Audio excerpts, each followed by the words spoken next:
Mais c'est seulement au jour de la résurrection. Ça fait écho.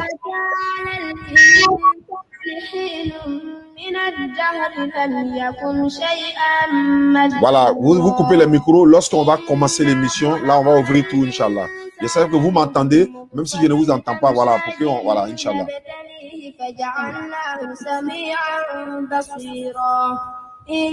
Hommage au Premier ministre Ahmed Bakayoko. Qu'Allah lui fasse miséricorde. Qu'Allah nous fasse miséricorde. Inch'Allah. La Côte d'Ivoire est en deuil. La Côte d'Ivoire est en deuil.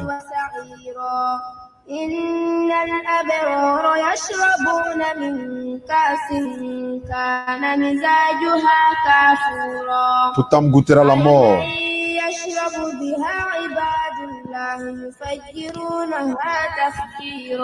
Ok. أعوذ بالله من الشيطان الرجيم بسم الله الرحمن الرحيم والصلاة والسلام على رسول الله وعلى آله وصحبه أجمعين ربي اشرح لي صدري ويسر لي أمري واحلل عقدة من لساني يفقهوا قولي. Bienvenue à tous dans l'émission Coupe biblique et coranique, édition spéciale. C'est pour le débat que nous sommes là, Inch'Allah. Voilà, je suis accompagné de Aziz Khan qui se repose pour le dimanche. Il est là que pour nous assister. Anne dit qu'elle est là également. Elle sera la modératrice de ce débat, Inch'Allah. Merci beaucoup, Anne, depuis Strasbourg. Et Moïse Badi, comme promis, on a coordonné le débat pour ce soir à cause de l'émission de Aziz du dimanche, Inch'Allah. Parce qu'on a plusieurs émissions avec Aziz Khan le dimanche à partir de 19h. Donc, le thème d'aujourd'hui, c'est Ismaël et Isaac, l'enfant de la promesse, celui qui devait être sacrifié également. Donc, l'émission va se passer en deux parties. J'aurai 5 minutes d'introduction. Le frère Moïse Badi aura 5 minutes d'introduction. Ensuite, j'aurai 20 minutes et Moïse pourra prendre le temps qu'il faut pour développer également. Et ainsi de suite. Et d'un commun accord, quand on va faire au moins 1 heure, on va prendre les appels pour poser des questions sur le thème, Inch'Allah.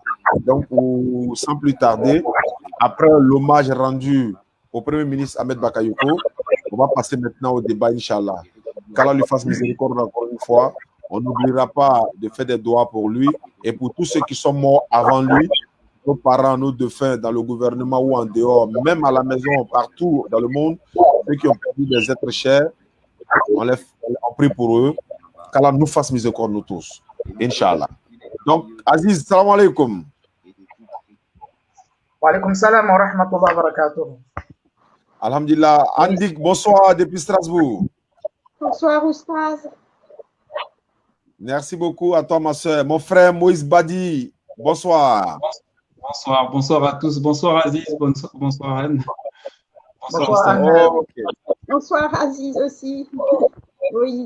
Ok, il n'y a pas de problème. Comme on a déjà planté le décor, Andik, vous avez la parole. Oui, alors bonsoir à toutes et à tous. Alors, c'est Oustaz qui va défendre un peu sa position concernant le Coran. Alors, Moïse, sa position concernant la Bible. Ça ne va pas être un match de boxe, ça va être un échange fraternel. Exact. Donc, je vais laisser Oustaz commencer pour 5 minutes et je vais lancer le chronomètre dès maintenant. Ok, merci beaucoup. Alhamdulillah Rabbil Alamin, wa salatu wa salam ala Rasulillah. Merci beaucoup, Andik. Voilà, je suis Oustaz Yané depuis la Côte d'Ivoire, prédicateur musulman dans le domaine de l'interreligieux. Ma mission, ma jeunesse, et je vais même consacrer toute ma vie dans l'invitation des gens à l'islam. Montrer l'islam, le peu de connaissances que nous connaissons dans l'islam, propager le message à travers le monde, partout où on peut être. Ne serait-ce qu'à une seule personne, on peut le faire. Donc aujourd'hui, si nous avons accepté ce débat-là, l'objectif du débat n'est pas de montrer la supériorité de qui que ce soit, mais c'est de quand même édifier les frères et sœurs qui nous suivent en ligne, qu'ils soient constants, qui acceptent toujours que l'islam est vraiment la voie de la vérité. C'est notre objectif, c'est notre but, c'est le but de notre prédication. Le thème d'aujourd'hui, Ismaël, Isaac, qui est l'enfant de la promesse, qui est encore le fils qui devait être sacrifié par Abraham alayhi salam, sous ordre de l'éternel Dieu, bien sûr. nous disons que les deux enfants, Ismaël et Isaac, sont des frères qui sont reconnus en islam, qui sont acceptés par tous les musulmans. Et nous ne rejetons ni Ismaël, ni Isaac, ni Agar, ni Sarai. Nous disons qu'ils sont tous des épouses. Les enfants sont les enfants d'Abraham. Les épouses, c'est-à-dire Agar et Sarai, sont tous des épouses d'Abraham, la paix de Dieu soit sur lui. N'oubliez pas également que Abraham, la paix de Dieu soit sur lui, est l'ami de l'éternel Dieu. Donc, quand nous parlons de l'ami de Dieu, si nous devons porter des propos contre ou pour l'ami de l'éternel, sachant que si nous blessons l'ami de l'éternel, l'éternel sera en colère contre nous. Donc, c'est pourquoi, dans Surat 4, verset 125, Allah avait pris Abraham pour ami privilégié. Dans Jacques chapitre 2, verset 23, l'éternel Dieu avait pris ami, comment on appelle, Abraham était l'ami de l'éternel Dieu. Jacques 2, 23, Surat 4, verset 125. Donc, si Abraham est l'ami de l'éternel Dieu, Dieu peut-il ordonner quelque chose d'illégal à Abraham, son ami? Les musulmans disent non. Est-ce que Dieu peut-il se tromper si au sujet d'Abraham? Non, nous disons non. Qui d'Ismaël et d'Isaac est l'enfant là de la promesse ou l'enfant qui devait être sacrifié? Parce que les deux vont de pair. Est-ce que c'est Ishmaël, alayhi salam, la paix de Dieu soit sur lui, qui devait être immolé, ou c'est Isaac? Nous allons le savoir au cours de l'émission. L'objectif encore du débat, c'est d'apprendre les uns les autres. Nul ne détient le monopole de la vérité, mais si j'ai des choses que je ne sais pas et que Moïse dira ces choses-là, alhamdulillah, j'accepterai volontiers que Moïse a dit la vérité ici. Mais la Bible déclare que la lettre tue, mais l'esprit vivifie. Allah nous dit dans le Coran, Surat 3, verset 65, aux gens du livre, venez à une parole commune entre vous et nous. C'est-à-dire, venez, on va échanger. Et nous n'adorons qu'Allah sans rien lui associer. Nous ne prenons pas les uns les autres du Seigneur en dehors d'Allah. Si les gens du livre tournent le dos, dites-leur que vous êtes, soyez témoins que nous sommes soumis à Allah. Donc, dans ce témoignage-là, on va vous appeler, on va vous demander également, après, n'est-ce pas, le débat, pendant 1 heure, les auditeurs vont appeler pour poser des questions sur le thème. Je répète, c'est sur le thème. Donc, Inch'Allah, on va utiliser la Bible. Je suis musulman, mais je serai obligé d'utiliser uniquement que la Bible, parce que selon le Coran, c'est Ismaël qui devait être immolé. Mais selon également la Bible, c'est Ismaël qui devait être immolé. Et le thème de l'enfant de la promesse ou l'enfant qui devait être immolé est rattaché par, n'est-ce pas, par le salut. Même si on ne va pas rentrer dans le thème du salut, mais pourquoi les chrétiens cherchent forcément à identifier l'enfant qui devait être immolé à Isaac? C'est parce qu'ils vont dire... Encore une minute, Oustaz. Voilà, donc c'est d'Isaac que le sauveur de l'humanité sortira. La Bible et le Coran vont nous dire, si vraiment le sauveur de l'humanité doit sortir d'Isaac, et que c'est Isaac qui devait être immolé selon la Bible, nous le prenons selon la Bible. Si c'est Ismaël, pourquoi les musulmans disent que c'est Ismaël? Et nous verrons qui commémore l'acte d'Ismaël, disons l'acte d'Abraham, en voulant immoler son fils. Est-ce les chrétiens ou les juifs ou les musulmans? Donc, je m'arrête là et j'attends mon frère, Inch'Allah. Salam alaikum. C'est bon, Moïse. Oui, bonsoir à tous. Merci, Oustaz, pour ton introduction. Donc, effectivement, c'est déjà un privilège pour moi d'être là avec vous ce soir pour pouvoir parler de la parole de Dieu. C'est toujours un bonheur, vraiment, hein, de parler de la parole de Dieu, parce qu'elle est vraiment très riche et elle est vraiment aussi, c'est passionnant. Voilà. Et maintenant, vous voyez, la parole, pour les écrits les plus anciens, ça date de plus de 4000 ans. Donc, 4000 ans jusqu'à aujourd'hui, vous imaginez bien que les langages n'étaient pas pareils, les coutumes, les traditions n'étaient pas les mêmes. Donc, il y a vraiment un fossé à combler entre nos prédécesseurs et nous aujourd'hui. Et nous tous qui sommes ici, à moins d'être des érudits dans la langue araméenne, syrienne, le grec ancien, l'hébreu ancien, vraiment, hein, si on n'est pas ça, il y a une grosse lacune à combler. Et donc, j'estime qu'il faut vraiment s'approcher de la parole de Dieu, quelle qu'elle soit, avec humilité, reconnaître que on doit avancer pas à pas, avec prudence. C'est vraiment l'humilité qui prime dans la manière de s'approprier la parole de Dieu. Ça, c'est une première chose. Et donc, comment s'approprier la parole de Dieu, c'est aussi l'objet de notre discussion sans faire de cours de théologie. Je ne suis pas professeur, mais je sais qu'il y a deux axes vraiment importants pour le faire. Il y a l'axe, ce qu'on nous apprend dans les écoles de théologie, mais il y a aussi ce que la Bible, ou éventuellement le Coran, puisque je ne l'ai pas lu, disent d'elle-même.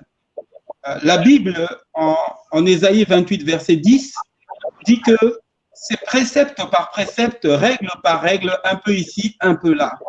Ça, c'est l'Ancien Testament, ce que nous appelons l'Ancien Testament, la Torah. Donc, le prophète Ésaïe qui dit que c'est de cette manière qu'il faut s'approprier les Écritures. Il commence d'ailleurs son introduction à qui on enseignera, à qui on apprendra l'intelligence. Et maintenant, dans le Nouveau Testament, c'est Jésus lui-même qui s'exprime dessus. Vous pouvez le trouver dans Luc 24, verset 44, Luc 27, verset 44, où Jésus dit que pour le trouver, lui, il faut se rendre dans l'Ancien Testament, la Torah, les prophètes et les psaumes. C'est un autre axe d'interprétation. Donc, ces deux axes-là sont très importants. Au moment où on consulte la Bible, c'est ce que nous dit la Bible d'elle-même, il faut chercher Jésus-Christ depuis le début jusqu'à la fin. Ça, c'est un axe. Et donc, l'autre axe, c'est la Bible ne donne jamais un argument tout seul. Elle donne au minimum 2 ou 3, beaucoup plus, pour confirmer la chose. C'est l'histoire des deux témoins qui viennent pour confirmer. Voilà. Donc, nos deux témoins à nous, en tant que chrétiens, sont l'Ancien Testament et le Nouveau Testament. Voilà notre manière d'appréhender les Écritures. Donc, voilà, je vous laisse la parole. Voilà, frère Moïse, vous ne pouvez pas parler en même temps vous écoutez. Quand vous parlez, vous coupez le son, en fait. D'accord. Voilà, merci beaucoup. C'est ce qui ça fait un peu de... Anne, vous avez la parole. Oui, tu avais encore 1 minute 30, Moïse. Tu ne veux pas en profiter? Non, c'est bon. Si j'ai été clair ou alors si tout n'a pas été clair, bon, ben, j'aurai l'occasion de revenir dessus. D'accord. Alors, je propose à Oustaz de commencer son développement, s'il veut bien. Ok, merci beaucoup, ma soeur Anne. Voilà, vous lancez le chrono, il n'y a pas de problème. Oui, merci beaucoup à mon frère Moïse Badi. Voilà, voilà, ceux qui nous suivent en ligne, sachez que c'est le débat. Il y a quelqu'un qui a demandé ce n'est plus dimanche. Non, non, non. C'est tous les dimanches de 19h à 20h, mais aujourd'hui, c'est édition spéciale. Voilà, c'est une émission spéciale. Quand il y a des émissions spéciales, on laisse le dimanche, on vient. Parce que pourquoi? Il y a une émission qui est programmée le dimanche pour Aziz Khan, le rendez-vous d'Aziz. Donc, et après, on prendra d'autres personnes, Inch'Allah. Qu'Allah facilite notre compréhension. Ismaël, Isaac, l'enfant de la promesse. L'enfant qui devait être immolé. Qui est Ismaël? Qui est Isaac? Ismaël est fils d'Abraham, le père de la foi. Pourquoi Abraham est le père de la foi? Parce que l'Éternel Dieu lui ordonne d'immoler un enfant, sinon son premier et son unique fils, lorsque Abraham a 86 ans, selon la Bible. L'Éternel Dieu veut tester la foi d'Abraham, la paix de Dieu soit sur lui, en lui demandant d'immoler son fils qui vient de demander tout de suite à l'Éternel, et l'Éternel lui a donné un enfant, et l'Éternel lui demande de l'immoler, tester sa foi. Voilà pourquoi on dit Abraham est le père de la foi. Abraham, la paix de Dieu soit sur lui, qu'est-ce qu'il fait? Il ne refuse pas. Il va pour vouloir immoler cet enfant-là. Et l'Éternel, Dieu lui dit non, de ne plus le faire, parce que Dieu sait maintenant qu'Abraham a respecté sa parole. Mais avant cela, Genèse chapitre 12, verset 3. La Bible déclare, l'Éternel dit à Abraham, va-t'en de ton pays, dans ta patrie, de ta patrie, et de la maison de ton père, dans le pays que je te montrerai. Je ferai de toi une grande nation, et je te bénirai. Je rendrai ton nom grand, et tu seras une source de bénédiction. Je bénirai ceux qui te bénissent, ceux qui te béniront, et je maudirai ceux qui te maudiront, et toutes les familles de la terre seront bénies en toi. Toutes les familles de la terre seront bénies en toi. Je continue. Sarai, femme d'Abraham, ne lui avait point donné d'enfant. Elle avait une servante égyptienne nommée Agar. Elle avait une servante égyptienne nommée Agar. Agar est égyptienne. Alors que Agar est venue de l'Égypte avec Abraham. Si Abraham alayhi salam devait prendre Agar pour épouse, ce n'est pas sur l'ordre de sa femme Sarai, mais c'est sur l'ordre de Dieu. C'est vrai, Sarai va dire, je n'ai point d'enfant, va vers ma servante pour que par elle, je puisse avoir un enfant. Mais avant que Sarai ne rentre en scène pour dire à Abraham, va vers ma servante pour la prendre pour femme, pour que je puisse par elle avoir un enfant. Le mot par elle avoir un enfant, c'est une loi qui était dans la loi mésopotamienne. Si la femme libre n'avait pas d'enfant, elle pouvait ordonner à son mari d'avoir des relations intimes avec sa servante ou sa demi-sœur pour qu'elle puisse avoir un enfant. Donc, l'enfant que Sarai, Agar met au monde, c'est l'enfant de Sarai, selon la Bible. Genèse chapitre 16, verset 1er. Sarai, femme d'Abraham, ne lui avait point donné d'enfant. Elle avait une servante égyptienne nommée Agar. Et Sarai dit à Abraham, voici, l'Éternel m'a rendu stérile. Viens, je te prie, vers ma servante. Peut-être aurais-je par elle des enfants. Abraham écouta la voix de Sarai. Alors Sarai, femme d'Abraham, prit Agar, l'Égyptienne, sa servante, et la donna pour femme à Abraham, son mari. Après qu'Abraham eut habité 10 années dans le pays de Canaan, il alla avec Agar et elle devient enceinte. Après ces événements, la parole de l'Éternel fut adressée à Abraham dans une vision, etc. Donc, qu'est-ce que Abraham a fait pour que l'enfant, sinon sa servante lui dit, la servante de Sarai dit à Sarai, non, Sarai dit à sa servante, va vers Abraham. C'est-à-dire, Abraham n'a qu'à la prendre pour femme. C'est que Abraham fait une demande à l'Éternel Dieu parce qu'il n'a pas d'enfant. Genèse chapitre 15, versets 1 à 4. Abraham demande à l'Éternel de lui donner un enfant parce qu'il n'a pas d'héritier. Ce n'est pas l'héritage matériel, mais c'est l'héritage spirituel. Parce que les prophètes n'ont pas besoin de richesse, le matériel. Genèse chapitre 15, versets 1 à 4. Après ces événements, la parole de l'Éternel fut adressée à Abraham dans une vision.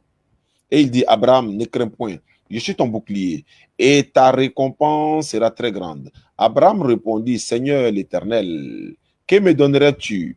Je m'en vais sans enfant. Il n'a pas d'enfant. Je m'en vais sans enfant.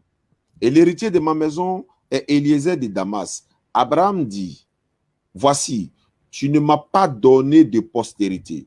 Celui qui est né dans ma maison sera mon héritier. Il dit à l'Éternel, c'est lui qui sera mon héritier. Alors, la parole de l'Éternel lui fut adressée ainsi. Ce n'est pas lui qui sera ton héritier, mais c'est celui qui sortira de tes entrailles qui sera ton héritier. C'est celui qui sortira de tes entrailles qui sera ton héritier. Ok. Il n'a pas dit c'est ceux qui sortiront de tes entrailles, mais c'est celui qui sortira de tes entrailles sera ton héritier. C'est juste après ces événements que Abraham, puisque Abraham demande à l'Éternel, c'est lui qui a fait une demande à l'Éternel. N'oubliez pas que Ismaël alayhi salam a été promis à Abraham, mais Isaac a été promis à Sarai. Ismaël a été promis à Abraham par Dieu, Isaac a été promis à Sarai. Genèse 21 le dit.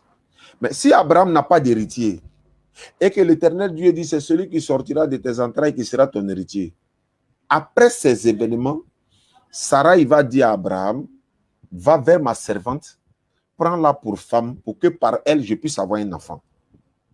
Abraham va vers sa servante, il a des relations avec elle, il a un enfant. L'enfant qui sort du ventre de Agar est normalement pour Sarai. Cette explication se trouve dans Genèse chapitre 30. Jacob, Léa, Rachel, Bila et Zilpa. La même scène. Parce que c'était autorisé à l'époque. Et regardez une chose. La Bible dit que Abraham c'est sa demi-sœur, c'est ta petite-sœur, même père, mais pas même mère, qui est Sarai. Sa petite-sœur, même père, mais pas même mère. Genèse chapitre 20, verset 12. Mais si aujourd'hui, personne ne peut le faire, prendre sa propre petite-sœur pour en faire ta femme, c'est pas normal. Mais à leur époque, c'était autorisé. Donc, l'enfant qui sort des entrailles d'Abraham, automatiquement, c'est Ismaël, le premier-né. Et il y a quelle est la différence? C'est-à-dire, il y a quel nombre d'années entre les deux enfants? Il y a 13 ans ou 14 ans. Quel verset le dit? La Bible dit ici. Je suis dans Genèse chapitre 17, verset 23 et suite. Genèse chapitre 17, verset 23. Voilà. Je lis. Abraham prit Ismaël, son fils, et tous ceux qui étaient nés. Il y a des échos, hein, je ne sais pas si c'est qui. Voilà. Donc, Genèse chapitre 17, verset 23 et suite.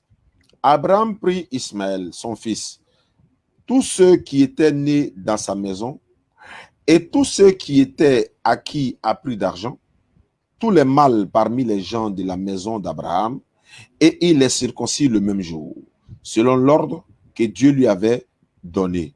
Abraham était âgé de 99 ans lorsqu'il fut circoncis. Ismaël, son fils, était âgé de 13 ans lorsqu'il fut circoncis le même jour. Abraham avait 99 ans lorsqu'il a été circoncis. Ismaël avait 13 ans lorsqu'il a été circoncis. Isaac n'est pas encore né. Isaac n'est pas encore né. Genèse chapitre 16, verset 15 à 16. Agar enfanta un fils à Abraham. Abraham donna le nom d'Ismaël au fils qu'Agar lui avait enfanta, qu'il lui enfanta. Abraham était âgé de 86 ans lorsque Agar enfanta Ismaël d'Abraham. Abraham était âgé de 86 ans lorsque il a eu Ismaël. Mais il avait 99 ans, d'ailleurs j'allais même dire 100 ans, lorsque Isaac est né. N'est-ce pas? Mais il y a 14 ans de différence entre les deux enfants. S'il y a 14 ans de différence entre les deux enfants, la promesse, disons, le moment où Dieu disait, prends ton fils, ton unique fils, celui que tu aimes. Je rentre maintenant directement dans le vif du sujet. Prends ton fils, ton unique fils, celui que tu aimes. Genèse chapitre 22. Mais s'il doit prendre son fils, son unique fils, mais le mot unique ne peut pas convenir à Isaac. Ce n'est pas possible. C'est écrit, noir sur blanc. Prends ton fils, ton unique fils, celui que tu aimes, Isaac. Genèse chapitre 22, verset 1 à 3. Après ces choses, Dieu mit Abraham à l'épreuve et lui dit, Abraham, et il répondit, me voici. Dieu dit, prends ton fils, ton unique fils, celui que tu aimes, Isaac. Va-t'en au pays de Morija et offre-le en holocauste. Prends ton fils, ton unique fils. Pourquoi l'unique fils? Or, l'unicité ici fait allusion à une seule personne, à un enfant. Jean 3, 16. Car Dieu a tant aimé le monde qu'il a donné son fils unique. Enfin, que quiconque croit ne périsse point, mais ait la vie éternelle. Car Dieu a tant aimé le monde, il a donné son fils unique. Si je demande à Andik, le fils unique dans ce passage, même à Moïse, le fils unique dans le passage de Jean 3, 16, il s'agit de quel fils unique? Tout le monde est unanime que c'est Jésus. Jésus. Mais est-ce que c'est mentionné Jésus? Non. On n'a pas besoin de dire que c'est Jésus, fils unique. Ok. Maintenant, quand on dit Abraham, prends ton fils, ton unique fils, pourquoi ça devient Isaac qui est le petit frère? C'est pas possible. C'est pas possible. Prends ton fils, ton unique. L'unique. Mais si je dis à Moïse Badi, Moïse, ça va? Oui, alhamdulillah. Et votre fils, il va bien? Et votre fils, il va bien? Moïse ne peut pas me dire lequel. S'il a un seul fils, il dira oui, il va bien. Mais s'il me dit par exemple lequel des fils, ou bien lequel, il n'a pas un seul fils. Parce que je n'ai pas besoin de mentionner le nom d'Isaac pour qu'on sache réellement qu'Isaac est le fils unique. On dit, si on dit, prends ton fils, Abraham, prends ton fils, ton unique fils, va l'immoler. Si Dieu dit, prends ton fils, ton unique fils, et va l'immoler, tout le monde saura automatiquement que c'est Ismaël. Mais pourquoi on mentionne ton unique et puis on met son nom Isaac?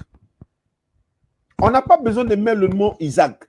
On sait déjà que le fils unique, c'est Ismaël. Pourquoi on précise Isaac? Et à quel moment Isaac a été le premier fils, ou bien le fils unique? À quel moment?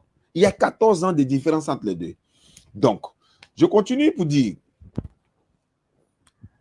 Agar, par exemple, n'était pas une concubine. C'est vrai, la Bible dit une concubine dans le sens d'être une femme avec qui on a des relations, on a des relations comme l'adultère ou la fornication. Mais c'est ce que la Bible dit. Et beaucoup de chrétiens, je ne sais pas si Moïse fait partie de ceux-là, taxent d'Abraham d'avoir commis l'adultère. Et si vous le dites, Genèse chapitre 12, verset 3, vous prend. Je bénirai ceux qui béniront Abraham et je vais maudire tous ceux qui vont maudire Abraham. L'Éternel Dieu le dit. Et c'est ainsi par l'Éternel. Mais les musulmans, qu'est-ce qu'ils font? Plus de 10 fois par jour, ils bénissent Abraham. Que l'Éternel Dieu bénisse Abraham ainsi que la famille d'Abraham, qu'il bénisse Mohammed ainsi que la famille de Mohammed. C'est ce que nous disons dans nos prières tous les jours. Donc, Dieu bénit qui? Ceux qui bénissent Abraham. Mais il va maudire qui? Tous ceux qui vont dire Abraham a commis l'adultère en ayant un enfant illégitime avec Agar. Ismaël n'est pas illégitime. Il n'y a pas un texte biblique qui dit qu'Ismaël est illégitime. Vous savez que Sarah a menti lorsque les gens ils sont venus la voir? Mais nous, si nous voulons par exemple prendre ces propos, comme j'ai eu à débattre avec beaucoup de personnes sur ce thème-là, moi je peux dire, mais par exemple, l'enfant d'une menteuse ne peut pas être le sauveur de l'humanité. Et regardez souvent, la femme qui est plus maltraitée dans un couple, dans un foyer, son enfant est toujours quelque chose d'extraordinaire, quoi. Regardez souvent les stars. On connaît beaucoup de stars en Côte d'Ivoire ici. Leurs enfants ont été maltraités. Disons, ces enfants-là ont été maltraités, j'allais dire. On sont devenus des stars. Mais dans quel sens? Je ne parle pas d'être star dans le sens d'Abraham, parce qu'on ne cherche pas la célébrité là-bas. Je veux dire, Dieu a protégé l'enfant Ishmaël, parce que l'enfant-là devait... Il y a quelque chose qui devait sortir de cet enfant-là. Donc, il fallait protéger l'enfant de la maltraitance de Sarai. C'est pourquoi Dieu va dire à Abraham de prendre l'enfant et sa maman pour l'éloigner de Sarai, pour aller le mettre dans le désert. Mais imaginez un peu, Agar est venue de l'Égypte. Supposons, s'il n'y avait pas d'entente entre Abraham et Sarai et Agar dans le mariage et qu'il y avait des problèmes, quelqu'un va, par exemple, quelqu'un ça va marier Andik. Il marie Andik, il est Andik à Strasbourg et cette personne est en Égypte chez Aziz Khan, par exemple. Et qu'on dit, bon, il y a problème dans le couple, il prend Andik, il vient la déposer au Burkina. Ce n'est pas logique. Il doit la ramener à Strasbourg, là où elle est née, là où il y a ses parents. Mais Abraham vient avec Agar de l'Égypte et il prend Agar, il va la déposer dans le désert du Paran. Au lieu de la ramener chez ses parents en Égypte. Non, il la dépose dans ce désert parce que Dieu devait réaliser un plan à travers cet enfant-là. Et parce que c'est de là que tous ces événements-là sont sortis. L'Arabie et tout ce qui va avec. Le frère Aziz l'a développé récemment. Donc, l'eau des Zamzam, c'est là-bas ça se trouve. Parce que c'est là que l'ange vient maintenant pour donner à boire à cet enfant-là parce qu'il faut le protéger. Et c'est Dieu même qui a éduqué Ismaël jusqu'à ce qu'Ismaël devienne tiré d'Ak. Mais un enfant illégitime, si les chrétiens qui le disent, parce que je m'adresse à Moïse Badi, en même temps aux chrétiens qui nous suivent à travers le monde, si Ismaël c'est un enfant illégitime, est-ce que Dieu va éduquer Ismaël? Est-ce que Dieu va apporter de l'eau pour lui? Est-ce que Dieu va permettre qu'Ismaël ne meure pas? Parce que c'est d'Ismaël que celui qui devrait sortir pour sauver l'humanité. Donc, je continue. Parce que si les chrétiens disent ça, en fait, ils veulent disqualifier Mohammed sallallahu alayhi wa sallam de la course à l'apostolat. Entre Mohammed, qui est descendant d'Ismaël, fils d'Abraham, Jésus-Christ, qui est descendant d'Isaac, fils d'Abraham. Donc, il faut disqualifier Mohammed de la course à l'apostolat en le dénigrant à travers son arrière-grand-mère, qui est Agar, qui est une noire. Elle est noire. Alors que, dans les recherches que nous avons faites, Agar n'était pas noire. Agar était de la même race qu'Abraham. Est-ce que de vous à moi, Abraham peut prendre un enfant pour aller le mettre dans le désert, sans eau, sans nourriture? Si nous étions à l'époque d'Abraham, aujourd'hui, si Abraham est à notre époque, mais c'est l'UNICEF qui allait venir derrière Abraham, parce qu'on allait quand même apporter l'assistance à Sarah et tout ce qui va avec. Mais il ne le fait pas de lui-même. C'est sur ordre de l'Éternel, parce que Dieu avait un plan à réaliser à travers cet enfant-là. Et vous savez que la même scène pour Agar et Sarai, le fait que Agar a été prise par Sarai, donnée à son mari pour avoir un enfant, la même chose s'est passée avec Jacob, la paix de Dieu soit sur Jacob dans Genèse chapitre 30, verset 1 et suite. Lorsque Rachel vit qu'elle ne donnait point d'enfant à Jacob, elle porta envie à sa sœur. Et elle dit à Jacob, ok, d'accord, elle dit à sa sœur, donne-moi des enfants ou je meurs. La colère de Jacob s'enflamma contre Rachel. Et il dit, suis-je à la place de Dieu qui t'empêche d'être fécondé, de féconder? Elle dit, voici ma servante Bila. Voici ma servante Bila. Donc, elle donne sa servante maintenant pour aller, va vers elle. Voilà, elle dit, va vers elle, qu'elle affronte sur mes genoux et que j'ai par elle aussi des enfants. Elle lui donna pour femme Bila. C'est-à-dire, elle prend sa servante Bila, elle donne à Jacob pour que Jacob ait des enfants avec Bila et les enfants de Bila reviendraient à Rachel. La même chose comme Sarah et Agar. Je m'arrête là pour l'instant. J'attends mon frère Moïse Badi avant de revenir sur la suite des sujets. Je voulais rappeler aux auditeurs qu'ils auront l'occasion d'appeler tout à l'heure pour poser des questions sur le thème. Je répète, c'est sur le thème. Lorsque le téléphone sera ouvert, voici mon numéro qui s'affiche là. Pour le moment, le téléphone n'est pas encore ouvert. Anne, vous avez la parole. Oui, alors Moïse, tu peux commencer. Je démarre le chrono. Ok, merci Oustaz et merci Anne pour me donner la parole. Donc, je voudrais juste commencer par corriger une erreur. Ce n'est pas à 86 ans que Abraham amène son fils pour le sacrifier. Le texte biblique dit que Abraham était dans sa vieillesse. Il avait au-delà de 120 ans. Voilà. Et vous voyez, il y a ici quelque chose de très important. Comment se fait-il que 35 ans avant cette expérience du sacrifice, au moment où Abraham est dans sa vieillesse, le Seigneur a déclaré Abraham juste parce qu'il a cru, au seul motif qu'il a cru.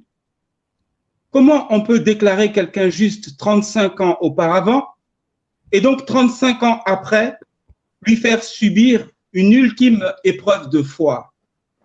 Il y a quelque chose qui échappe à mes frères musulmans, je suis désolé. Vous voyez, dans la Bible, la notion de mérite n'existe pas. Dans la Bible, ce n'est pas parce que tu mérites que Dieu va te faire grâce. Dieu fait grâce par amour. Et c'est ce qui se passe 35 ans avant avec Abraham. C'est par pure grâce que Dieu impute à Abraham la justice. C'est-à-dire que c'est par pure grâce que Dieu déclare que Abraham est juste. Un peu comme s'il prend un vêtement, il dit « celui-ci est mon fils et je lui mets ce vêtement ». Mais maintenant, il y a quelque chose de très intéressant. On va attaquer directement le verset qui nous amène aujourd'hui. Vous voyez cette parole où les seigneurs, avant de déclarer que ce sera celui qui sortira de tes entrailles qui sera ton héritier, le Seigneur répond quand même à un reproche que Abraham lui fait. Quel est ce reproche que Abraham lui fait? Le Seigneur fait une promesse. Cette promesse, elle fait suite déjà à plusieurs promesses. La première fois que le Seigneur vient au-devant d'Abraham, Abraham a 75 ans. Entre 75 ans et 120 ans, le Seigneur s'y prend à 10 reprises, 10 fois. Il vient faire la même promesse à Abraham. Mais qu'est-ce qui se passe? pourquoi le Seigneur fait 10 fois la même promesse à Abraham, promesse qu'il aura une postérité qui lui est propre, promesse qu'il aura la terre promise et promesse qu'il sera une grande nation à 10 reprises. Alors, pourquoi le Seigneur est obligé de s'y reprendre à 10 fois avec Abraham pour la même promesse? Pourquoi le Seigneur fait subir à Abraham, à la fin de sa vie, une expérience de foi ultime, alors que au début de sa relation avec Abraham, il l'a déjà déclaré juste? Voilà, il y a quelque chose chez notre père Abraham, et je dis bien notre père Abraham parce que personne n'a le monopole de la filiation d'Abraham. Nous le reconnaissons comme notre père spirituel et notre père dans la foi, mais il y a une certaine fragilité chez Abraham, une certaine fébrilité. Et vous voyez, pour comprendre cette fébrilité, on est obligé de remonter à Genèse chapitre 12 et faire tout le parcours. La première fois, c'est donc cette expérience avec cet enfant qui sortira de ses entrailles. Le Seigneur fait une promesse à Abraham et Abraham dit non. En d'autres mots, hein, non, il n'y aura pas de postérité qui me sera propre. Voilà, maintenant, tu ne m'as pas donné de postérité, littéralement, c'est ce qu'il dit. Et mon héritier, ça sera Eliezer de Damas, le serviteur qui est dans ma maison. Je ne pense pas que ce soit un péché de la part d'Abraham, mais je pense plutôt que Abraham n'a pas compris le sens. Il n'a pas compris le sens de la promesse du Seigneur au moment où le Seigneur lui promet une postérité. Il voit qu'il a déjà 85 ans et que son âge est avancé. Et l'enfant ne vient toujours pas. La deuxième fois que Abraham va encore exprimer un mouvement, un geste de fébrilité, c'est dans son expérience que tu as relaté, Oustaz, avec Agar et Saraï. Toujours la même promesse revient. Mais vous voyez, Saraï passe outre la promesse. C'est Sarah qui envoie Agar vers Abraham. Parce qu'elle n'a pas la foi que le Seigneur est capable, dans son âge avancé à elle, de lui donner un enfant. Mais là, Abraham, c'est le patron de la maison, c'est le patriarche, c'est le chef de tribu. Au moment où Saraï lui envoie la femme, il doit dire non. Le Seigneur a promis, le Seigneur va réaliser. Mais un peu comme Adam, Abraham cède à l'avance de Saraï. Et vous remarquez, vous voulez ou non, ce qui va se produire après avoir accepté, c'est le désordre dans la famille. Parce qu'avant, il n'y avait pas de désordre. Mais après, il y a le désordre. La jeune fille qui se présente devant la femme d'âge mûr va commencer à être hautaine, à réclamer des droits, à être plus qu'elle. Et vous voulez ou non, c'est ce qui se passe dans notre réalité. Donc, l'altercation qui va opposer les deux femmes vont conduire Agar à fuir dans le désert. Mais qu'est-ce qui se passe? Le Seigneur dit non, tu retournes à la maison et tu t'humilies devant ta maîtresse. C'est ce qui est bon, parce qu'il connaît le problème. Mais voilà, Ismaël va naître. Mais qu'est-ce que dit l'Écriture? L'Écriture dit qu'au moment où Ismaël naît, et que Isaac arrive, Ismaël se moque d'Isaac. Mais pourquoi il se moque? À toi, tu es né de ta grand-mère. Mais où Ismaël a appris ça? Il a appris ça avec sa maman Agar. Et là, Sarah se fâche. Chasse la femme, elle n'héritera pas avec mon fils.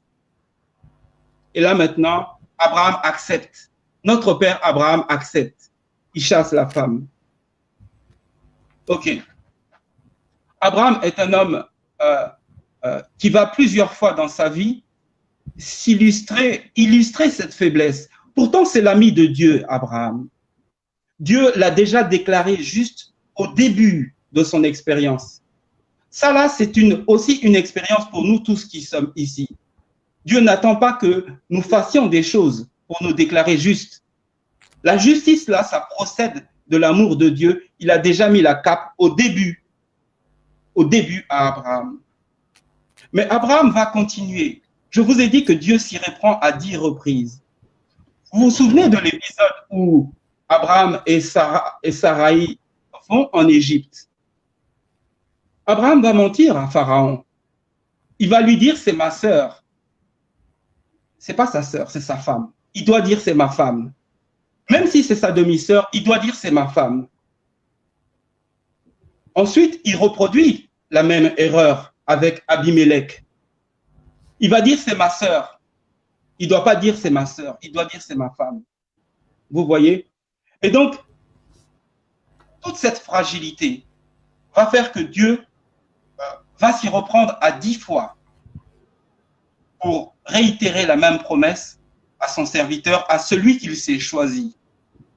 Nous devons accepter que les prophètes, là, nos prophètes, ils ne sont pas Dieu. Dieu ne les choisit pas parce qu'ils sont parfaits. Mais voilà ce que Dieu dit. Celui-ci, il est intègre et juste. Il est zélé dans la foi. Il va tout de suite se lever pour se mettre au service du Seigneur. C'est un enseignement pour nous tous. Ce n'est pas par les mérites. Donc, on en vient à notre sujet. Comment identifier la postérité d'Abraham? Vous voyez, je pourrais prendre un texte où Dieu dit clairement que la postérité, c'est Isaac.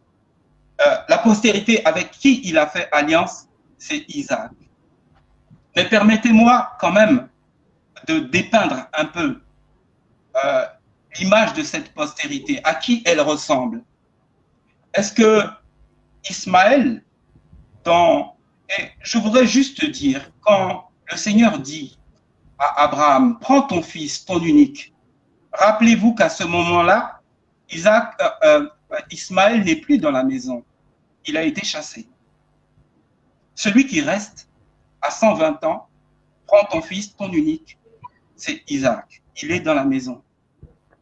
Voilà, Ismaël n'est plus dans la maison, il est parti depuis longtemps. Ok. Qui ressemble le plus à cette postérité, Ismaël ou Isaac? Est-ce que vous avez déjà réfléchi sur l'itinéraire d'Abraham? L'itinéraire d'Abraham, il est écrit, les versets sont nombreux quand même, je ne vais pas tous vous les citer, mais qu'il y eut famine. Et la famine a conduit Abraham. On va les prendre quand même, c'est intéressant. Genèse chapitre 12, verset 10. Il y eut une famine dans le pays et Abraham descendit en Égypte pour y séjourner, car la famine était grande dans le pays. Lequel des enfants d'Abraham a rencontré dans sa vie une famine ou un événement tragique au point où il est obligé de quitter chez lui et aller se réfugier en Égypte? Genèse chapitre 41, versets 56 et 57.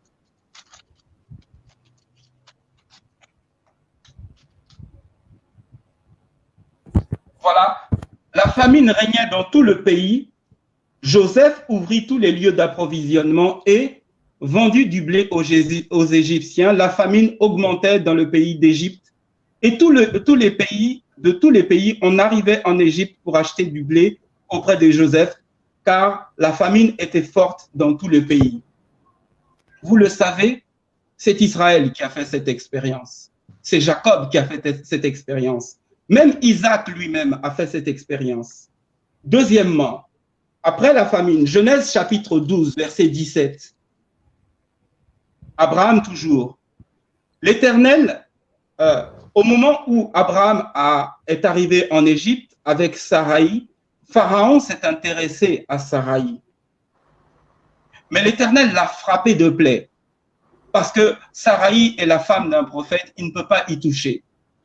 Lequel des descendants d'Abraham, après avoir été en Égypte, et après avoir soumis l'oppression de Pharaon, a vu l'Éternel frapper de plaie Pharaon. Vous le savez bien, mes frères, vous le savez, c'est Israël, c'est pas Ismaël. Voilà. Genèse chapitre 12, verset 20. On continue. Pharaon donna ordre à ses gens de renvoyer la femme et Abraham avec tout ce qui lui appartenait. Voilà. Exode chapitre 6, verset 1. Je vous repose la question. Lequel des descendants d'Abraham s'est vu libéré par Pharaon avec tous ses biens? Vous le savez bien, il s'agit d'Israël. Il ne s'agit pas d'Ismaël. Le même itinéraire qu'Israël a eu, Isaac l'a eu et Abraham l'a eu. Ismaël n'est pas dedans. Mais pour autant, mes frères, moi, c'est avec apaisement. Écoutez un peu cette parole. Je pourrais continuer comme ça longtemps en retraçant l'itinéraire d'Abraham, en le comparant avec celui d'Isaac et celui d'Ismaël, et plus tard même celui de Jésus aussi. Mais je voudrais juste qu'on retienne sur ce passage-là, parce qu'il est important, ce que Dieu dit. Là où nous avons la volonté, et d'ailleurs je ne sais pas dans quel but, de définir qui est réellement cette postérité, parce que ce n'est pas important en soi. Voilà ce que Dieu dit. Abraham deviendra certainement une grande nation puissante, et en lui seront bénies toutes les nations de la terre, car je l'ai choisi afin qu'il donne à ses fils et à sa maison après lui de garder la voie de l'Éternel en pratiquant la droiture et la justice, et qu'ainsi l'Éternel accomplisse en faveur d'Abraham les promesses qui lui est faites. Vous voyez, les promesses de l'Éternel s'accomplissent à travers la droiture et la justice. Et donc, c'est à travers la droiture et la justice et en suivant les voies du Seigneur qu'on peut se reconnaître comme étant la descendance d'Abraham. Pas autre chose. La filiation là-dedans, elle est secondaire. Elle est importante, mais elle est secondaire. L'objet de la discussion n'est pas de remonter jusqu'à Jésus-Christ, quoique je le pourrais. L'objet de la discussion n'est pas de sortir des sentiers battus et d'aller parler d'autre chose, quoique je le pourrais. Mais si on reste attaché au texte, uniquement au texte, c'est-à-dire depuis le début où Dieu commence à s'exprimer, à échanger avec Abraham, Genèse chapitre 12, jusqu'à Genèse chapitre 21 à peu près, à la fin de la vie d'Abraham, vous voulez ou non, vous ne pourrez pas dévier du fait que la postérité d'Abraham, c'est Isaac. Le point que j'aurais pu sortir dès le début, c'est que Dieu lui-même le dit, à l'égard d'Ismaël, je t'ai exaucé, voici je le bénirai, je le rendrai fécond et je le multiplierai à l'infini. Il engendrera 12 princes et je ferai de lui une grande nation. J'établirai mon alliance avec Isaac, que Sarah enfantera à cette époque-ci de l'année prochaine. Voilà. J'ai fini un peu plus tôt, mais je pense que c'est suffisant. Je n'ai pas besoin d'en rajouter plus par rapport à cette paternité, à cette filiation liée à la promesse. Voilà. Ok, il t'aurait resté 3 minutes, mais bon, si tu as fini plus tôt, ok. On passe aux questions-réponses, Oustaz ou... Non, on a encore le temps de répliquer. J'ai encore peut-être 10 minutes où je vais faire 10 minutes et Moïse va faire encore 10 minutes et puis on va prendre les auditeurs, Inch'Allah, si c'est possible. Je peux? C'est parti, oui. Ok, merci beaucoup, Andik, la modératrice. Voilà, Moïse, mon frère Moïse. Ah, tu as dit des choses un peu graves. Tu dis Dieu ne choisit pas les prophètes parce qu'ils sont bons, parce qu'ils sont parfaits. Mais c'est le contraire en fait. Dieu choisit les prophètes parce qu'ils sont de bonne moralité. Dieu ne choisit pas n'importe qui pour être prophète, son porte-parole.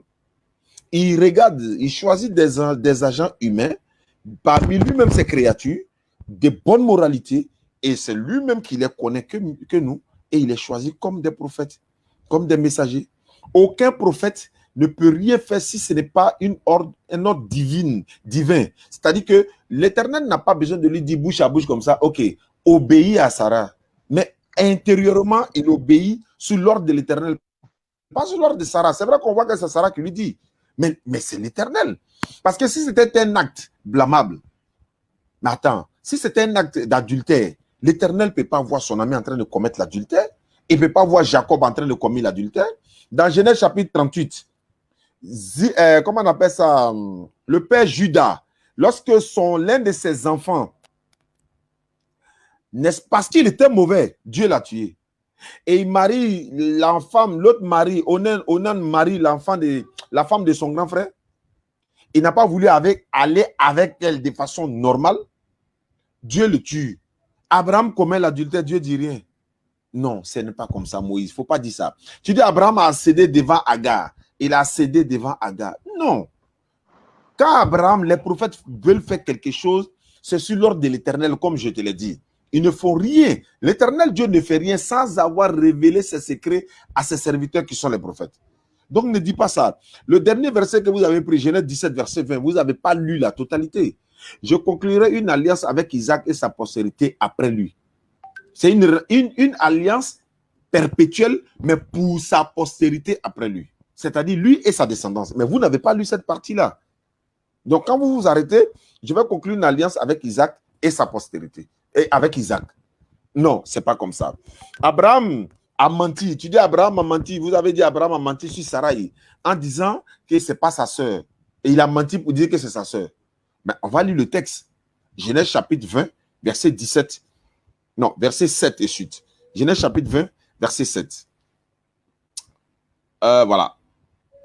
C'est au verset 12 directement. Donc je prends le verset 9. Abimelech aussi. Abraham lui dit, qu'est-ce que tu nous as fait? Qu'est-ce que tu nous as fait? En quoi je t'ai offensé que tu aies fait venir sur moi, sur mon royaume, un si grand péché? Tu as commis à mon égard des actes que tu ne devais pas commettre. Abimelech dit à Abraham, Genèse chapitre 20, verset 10 maintenant.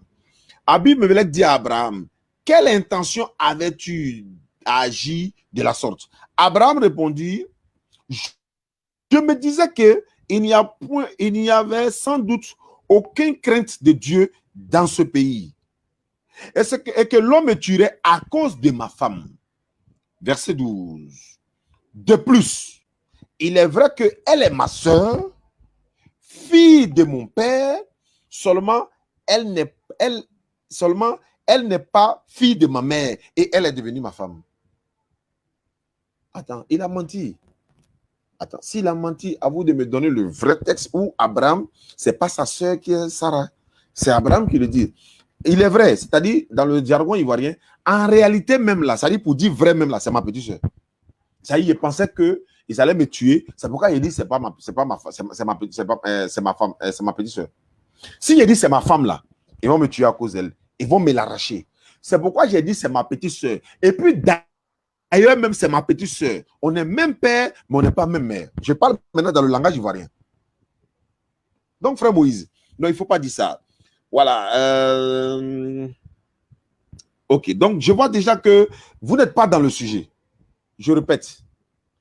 Abraham, quand vous avez dit, lorsque Dieu disait, prends ton fils, ton unique fils, celui que tu aimes, Isaac, Ismaël était dans le désert. Oui, mais est-ce que ça enlève Ismaël parmi les enfants d'Abraham? Que mon enfant soit à Strasbourg, chez vous à Paris ou en Égypte, est-ce que ce n'est pas mon enfant? C'est mon enfant, Moïse. Quelle que soit sa destination, c'est mon enfant. Et ces événements-là se déroulent, Isaac n'est pas né. Pourquoi Isaac n'est pas né? Mais Isaac ne peut pas naître. Et puis on va dire, prends ton unique fils. Mais attends, j'ai 2 enfants.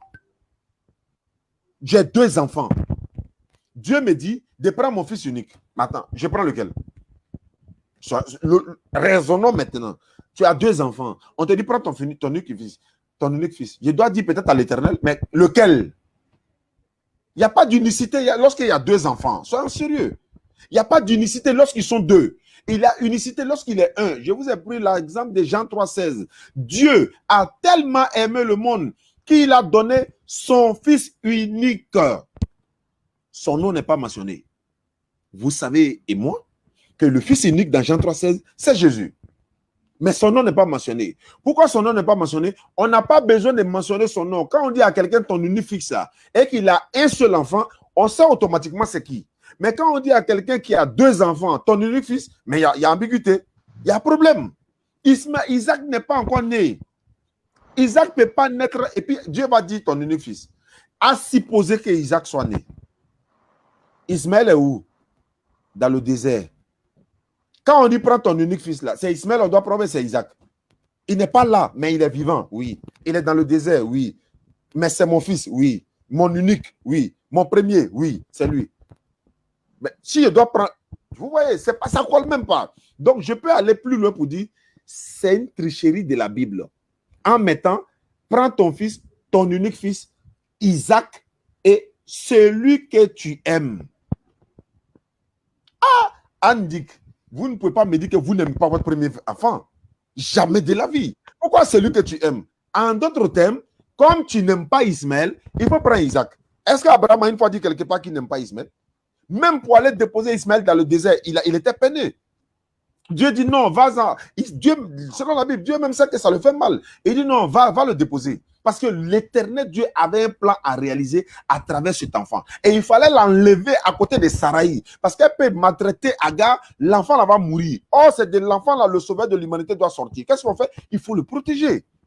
Envoyer même un ange à le donner à boire, à le sécuriser. Parce que c'est de là que ça va se passer. Mais la jalousie des enfants entre eux là, ça a quoi avoir le salut? Même la jalousie des femmes, ça a quoi avoir? Il y a quelque chose qui doit se passer. Donc, mais si vous le dites, comme je le disais tantôt, selon la Bible, Sarah a menti. Sarah a menti pour dire, je n'ai pas ri. Son enfant s'appelle rire. Isaac veut dire rire. Ismaël me dit, Dieu a exaucé ma prière. Le nom d'Isaac même est supérieur, même, et le nom d'Ismaël est supérieur que celle d'Isaac. Rire. Dieu a entendu ma prière. Dieu a exaucé ma prière. Et c'est l'un des attributs même de l'éternel Dieu. Yitzhak. Non, Ismaël. Le L là. C'est l'un des attributs de l'éternel. Mais Dieu ne peut pas donner un nom qui est lié à son attribut à un enfant illégitime. Et c'est Dieu lui-même qui envoie son ange pour dire, voici, tu es enceinte, tu enfanteras un fils à qui tu donneras le nom d'Ismaël. Car l'éternel Dieu t'a entendu dans ton affliction. Dieu t'a entendu. Donc, prends l'enfant, retourne vers ta maîtresse et soumets-toi à elle. Mais dans cette soumission, on voit maintenant la maltraitance de Sarah sur la femme. Maintenant, dis-moi, Moïse, frère, Agar a fait quoi de mal à Sarah? Elle a fait quoi de mal? Elle était dans son coin. C'est Sarah même qui a dit, va vers mon mari pour que tu aies un enfant. Je vais prendre l'enfant là. Mais l'enfant Ismaël, normalement, appartient à Sarah. Selon la Bible, Genèse chapitre 16, verset 1 à 3. L'enfant Ismaël appartient à Sarah. Pardon? 1 minute encore, Oustaz. Ok. Comme tu insistes dans le jargon. D'accord. L'enfant sacrifié, ce n'est pas Isaac, c'est Ismaël. J'ai dit par exemple à Moïse, j'ai faim Moïse, j'ai vraiment faim. Vous avez 2 héros, 2 héros. Et j'ai dit à Anne, j'ai faim, elle a un seul héros, 1 héros. Si Moïse me donne 1 héros, il a encore 1 héros, il a un espoir. Si Anne me donne les 1 héros qu'elle a, elle n'a plus d'espoir. On est d'accord? Si Ismaël n'est pas l'enfant qui devait sacrifier et que Abraham donne Isaac, mais il a un espoir qu'il y a Ismaël qui est dans le désert. Il n'y a pas d'épreuve. Alors que Genèse 22, verset 1 dit, Dieu mit Abraham à l'épreuve. Prends ton fils, ton unique fils. Il le met à l'épreuve. Mais où est l'épreuve si l'enfant, ils sont 2? S'il y a 2 enfants, où est l'épreuve? Donc, il n'y a pas d'épreuve s'il y a 2 enfants, mais il peut y avoir épreuve si l'enfant est unique. J'ai un seul enfant, je le donne, je n'ai plus rien. Mais j'ai 2 enfants, je donne un, mais j'ai encore un autre. Rentrons dans le vif du sujet. Merci beaucoup.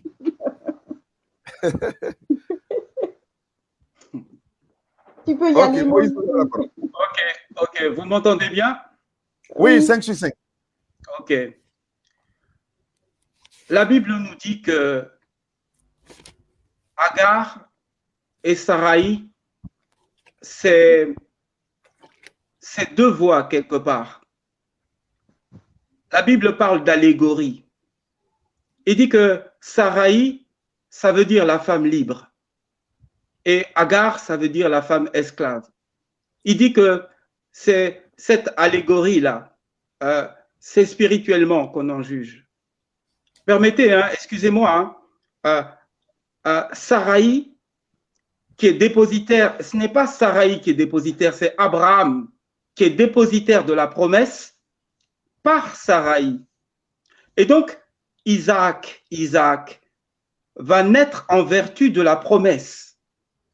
C'est parce que Dieu a promis que Isaac est né. Et c'est parce que Sarah a voulu que Ismaël est né. Et donc, Ismaël est né en vertu de la chair, de la volonté de l'homme. Abraham était impatient.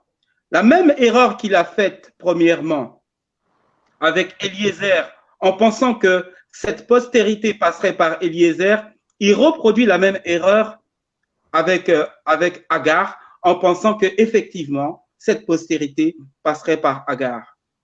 Et je n'ai jamais dit que Abraham est adultère. Je ne l'ai jamais dit.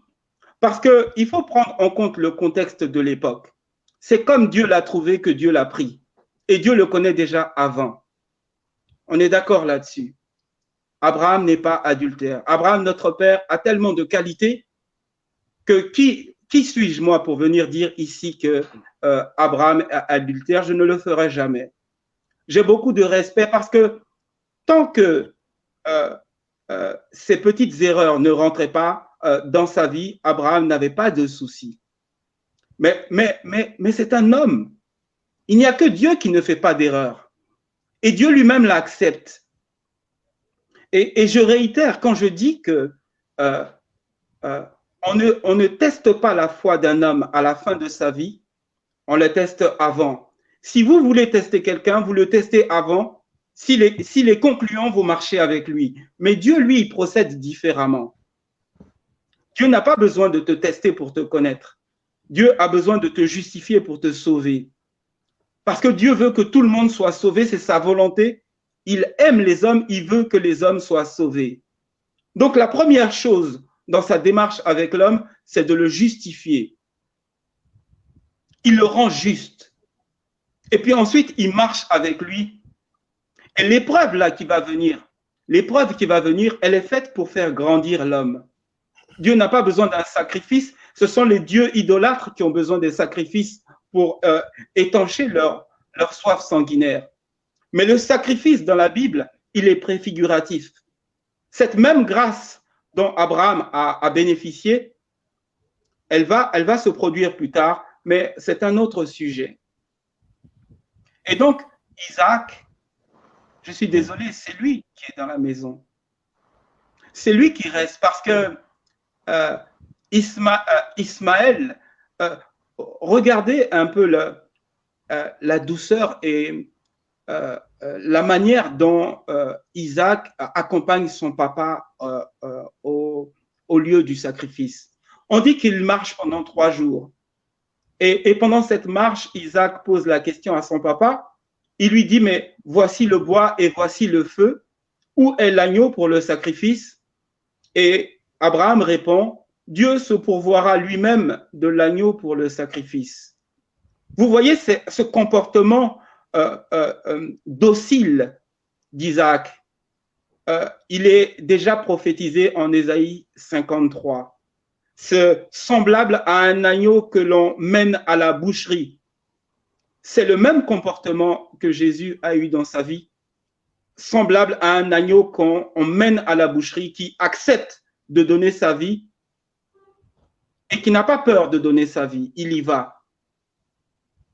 Il n'a pas bronché non plus. Il n'a pas levé un pouce. Il y va. Donc, mon frère, non, moi, il ne faut pas prendre offense. Je n'ai jamais dit que Abraham est adultère et je ne le dirai jamais. Dieu prend l'homme dans son contexte. Ça a été le cas, mais il faut reconnaître que quand Jacob aussi a introduit la deuxième femme dans son foyer, ça a été le désordre. Ça a été des bagarres à qui fera le plus grand nombre d'enfants. Quand le roi David rentra aussi d'autres femmes dans son foyer, ça a été le désordre. Voilà. Ce n'est pas parce que Dieu ne dit rien qu'il est d'accord avec la chose. Il prend l'homme dans l'état où il le trouve et il va l'amener quelque part, peut-être à un niveau meilleur. Et ça, c'est le rôle de la dernière épreuve, l'ultime épreuve que Abraham a subie. Réfléchissons un peu. Abraham est un vieillard. Il est déjà riche et Dieu lui a tout donné. Il lui reste un fils dans la maison. Et maintenant, Dieu lui dit, non, ce fils-là, tu vas l'emmener en sacrifice. Abraham, qui s'est illustré un peu de manière fébrile tout au long de sa vie, va avoir la plus grande épreuve qu'il n'ait jamais eue. Pourquoi Dieu fait ça? C'est pour que Abraham change de cap, qu'il passe à autre chose. Parce que s'il sort victorieux de là, sa foi sera véritablement affermie. Il n'y a plus de retour possible. Il n'y a plus de soubresaut. Il n'y a plus de mensonge devant Abimelech ou devant Pharaon. Il n'y a plus de laisser aller de la même manière que Aaron a laissé ses deux fils, Nadab et Abihu, trop lâches. Voilà. Ça, c'est une erreur aussi. Vous voyez, Moïse lui-même était quelqu'un de coléreux. Il a tué un Égyptien au départ, c'est un prophète. Et ensuite, à la fin, il n'est jamais rentré en terre promise parce qu'il s'est mis en colère. Et combien d'hommes de Dieu comme ça, mais pourtant Dieu marche avec eux, il avance avec eux. Donc, Abraham, notre père, c'est un exemple pour nous. Mais ce n'est pas l'exemple forcément qu'on veut nous montrer parce qu'il faut faire attention à ne pas passer, à ne pas franchir le cap. C'est Dieu qu'on adore. Ce n'est pas ses prophètes. Ce n'est pas une religion qu'on adore. Ce n'est pas un lieu, ce n'est même pas un livre qu'on adore, c'est Dieu qu'on adore. Voilà. Et même si par la bouche on professe qu'on n'adore que Dieu, même si dans la Shahada, vous professez que vous n'adorez que Dieu, il faut faire attention de ne pas octroyer aux hommes ce qui appartient à Dieu. Voilà, c'est tout. Moi, c'est vraiment avec un cœur vraiment en paix. Hein, voilà, même si mon ton peut paraître, mais c'est comme ça que je m'exprime. Voilà. Mais vous voyez, cette démonstration, je n'ai pas été chercher loin. C'est dans le texte. Le contexte étroit du texte. Je n'ai même pas été dans le contexte large, c'est-à-dire prendre le début de la Bible jusqu'à la fin. Non, je suis resté dans le texte pour vous dire ce que je vous ai dit, parce que c'est écrit. Voilà, c'est tout. Merci, mes frères. Merci, Moïse, merci. On est d'accord sur une seule chose, c'est que Abraham, c'est le père des croyants. Oui. Oui. Ok. Tu reprends au stade pour les appels, oui. Non, je crois que, bon, je pense qu'on va prendre les auditeurs, si c'est possible, deux, trois questions, et puis bon, voilà, on va mettre fin au débat. Voilà, j'attendais mon frère Moïse,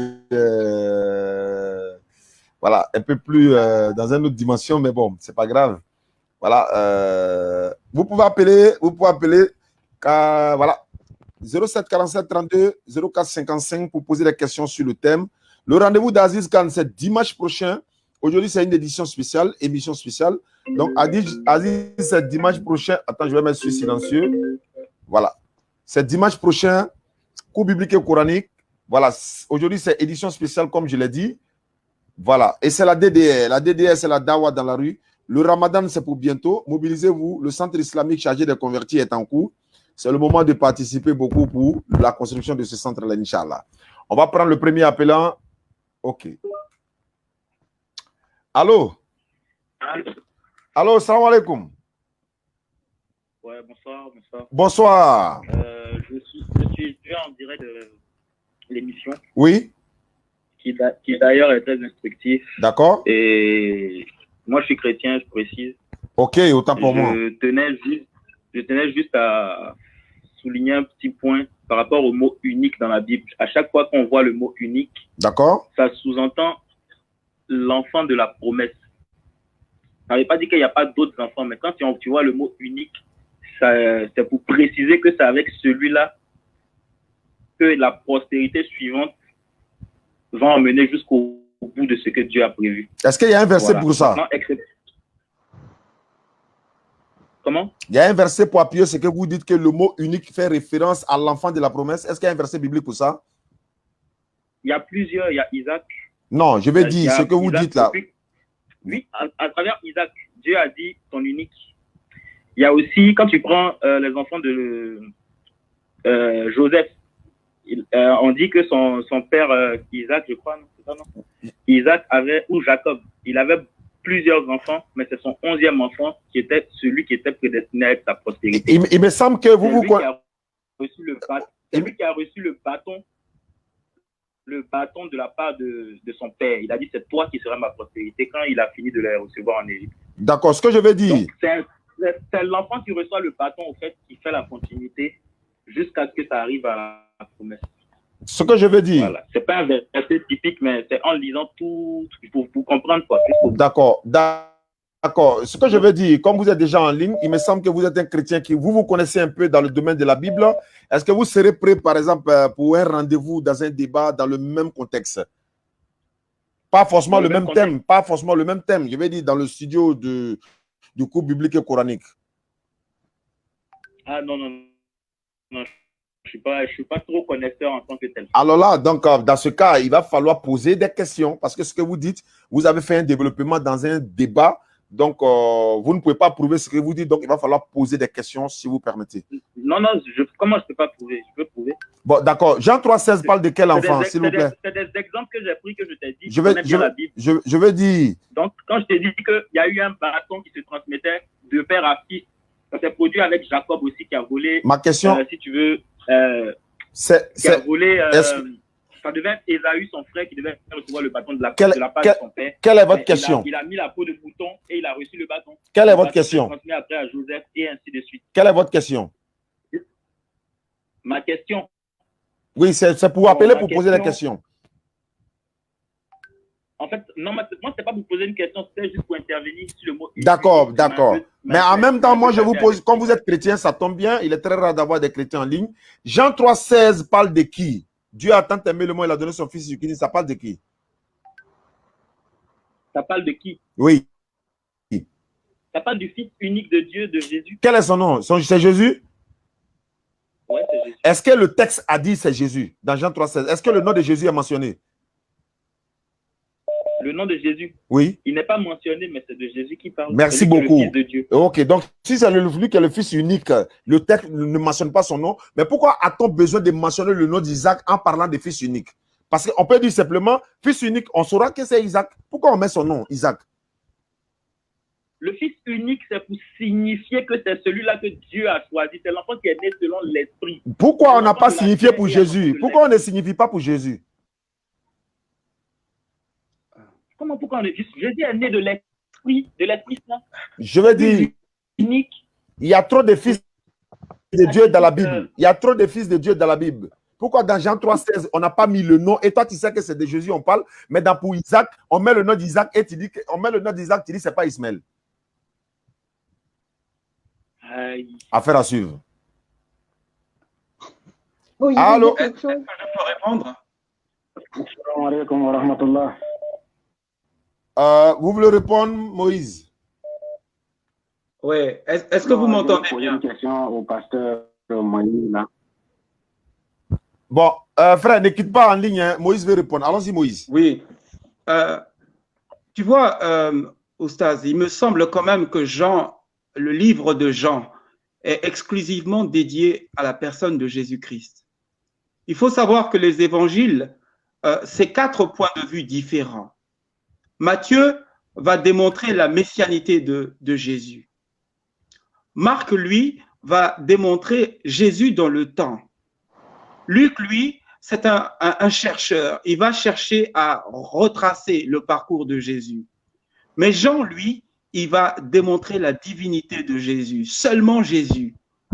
Donc, quand tu poses la question au frère, est-ce que le livre est dédié à Jésus? Il n'est pas dédié à Pierre, Paul ou Jacques, il est dédié à Jésus exclusivement.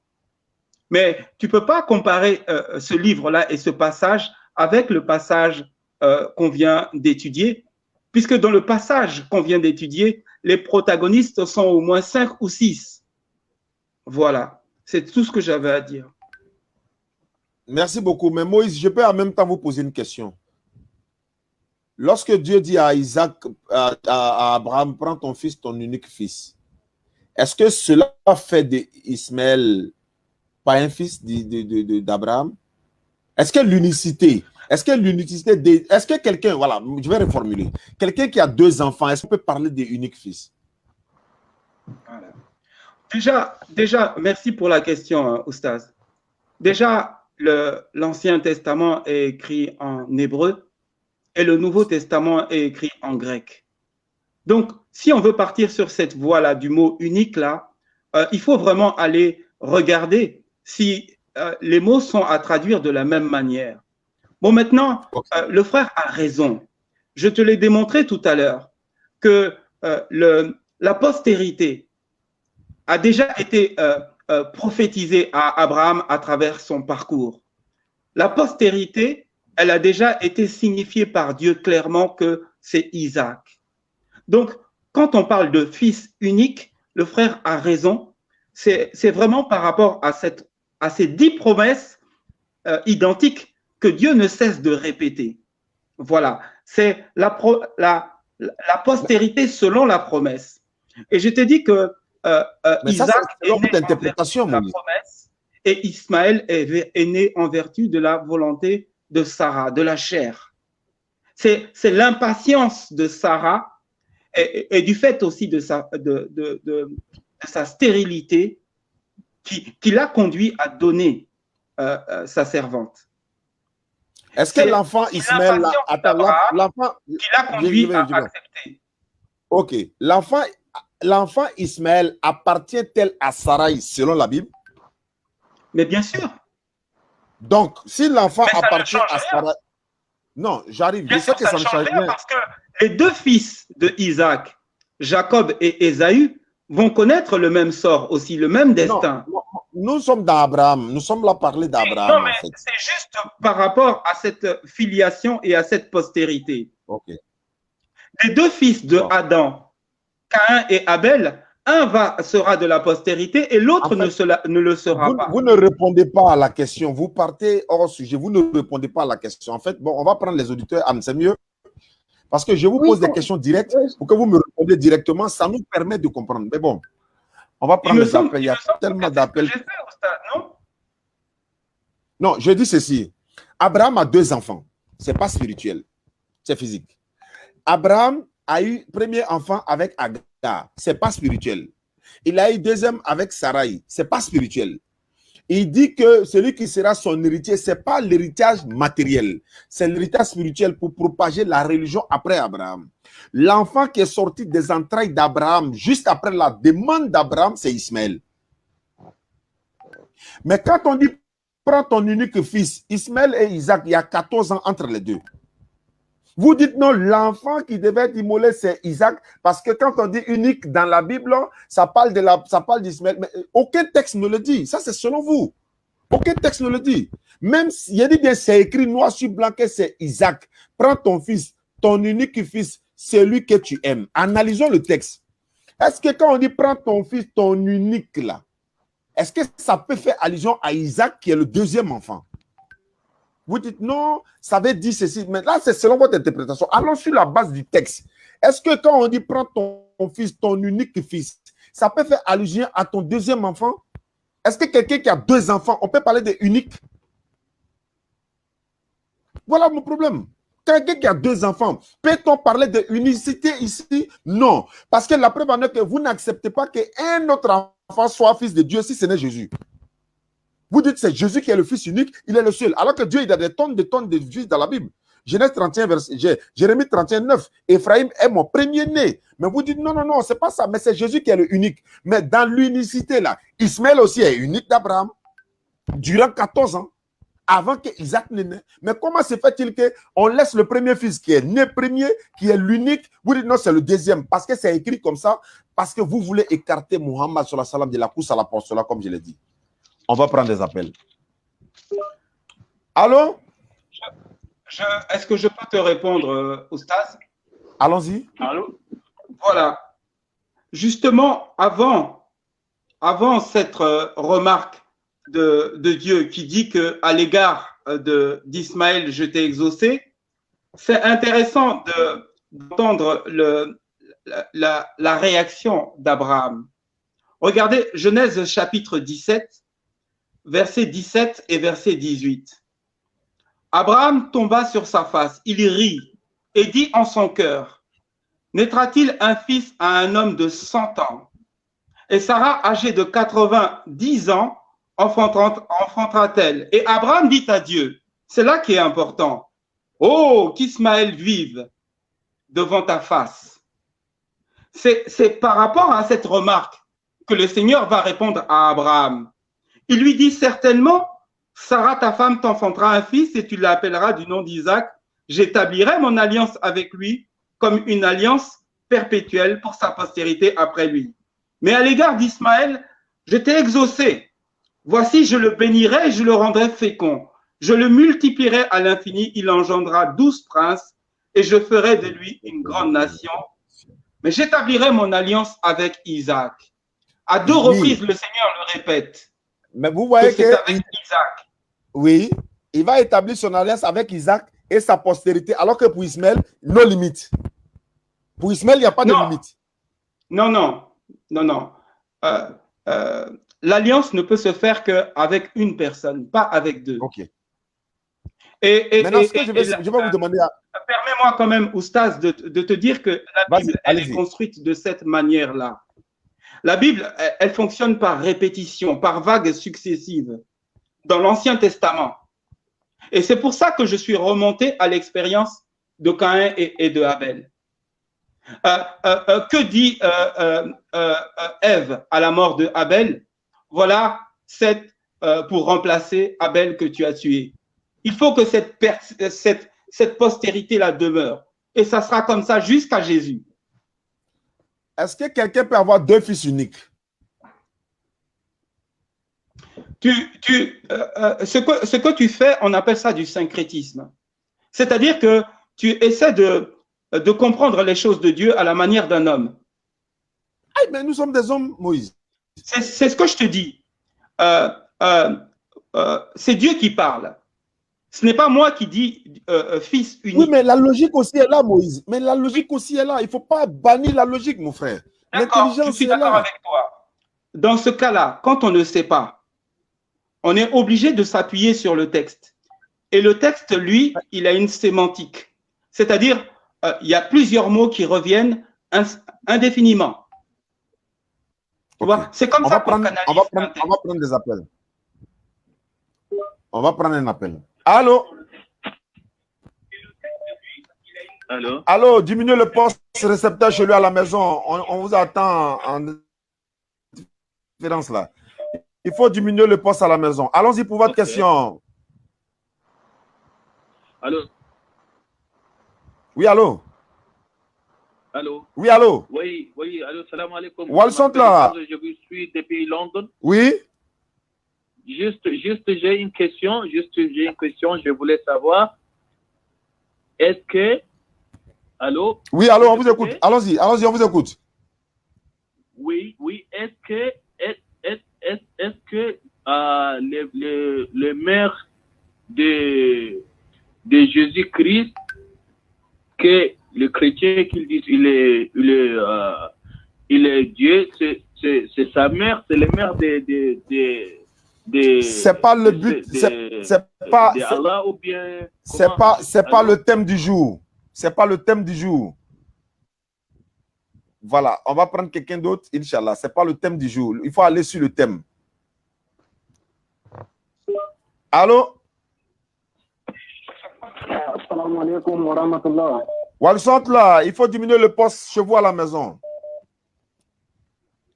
Ouais, bon, j'ai diminué la mienne déjà. Ok, allons-y. Wa alaikum salam wa rahmatullahi wa barakatuh. Votre question? Ok, bon, je vous félicite beaucoup. Sinon, bon, j'ai une petite question pour le pasteur Moïse, là. Allons rapidement.